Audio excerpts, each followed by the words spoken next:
Right, we just want to interrupt that because I'm told we have Arun Jaitley live with us now from Ahmedabad. Arun and Shobha Day is also going to be joining us in just a minute or two. But before we turn to Shobha, Arun, how things looking to you at this particular point? What do you make of all that you have seen in Gujarat? Gujarat, of course, fairly crucial for you. And BJP, today is a day where BJP is really defending its turf in many parts like Madhya Pradesh, Karnataka and Gujarat. How's it looking to you right now?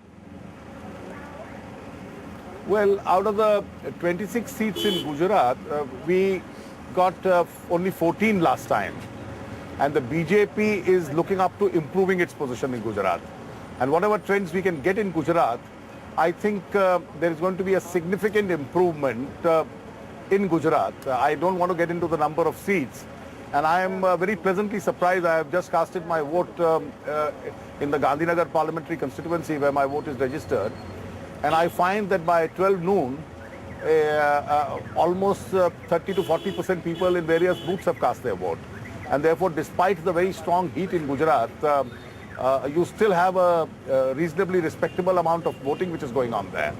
And one of the reasons I can think in terms of BJP, higher the voting in Gujarat, the better we normally do.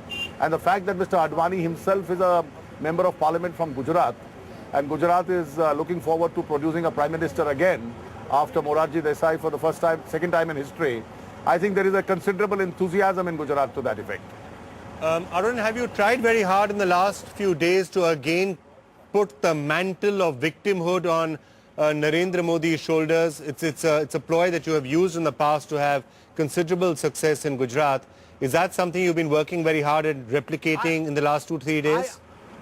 I think a lot of this we hear about it in the national media, but on the ground, I think this is not a great issue in Gujarat.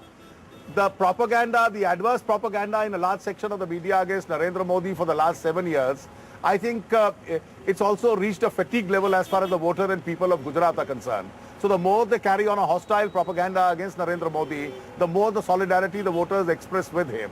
Because the voters of Gujarat can actually see on the streets of Gujarat the kind of development and the kind of governance he's been able to give.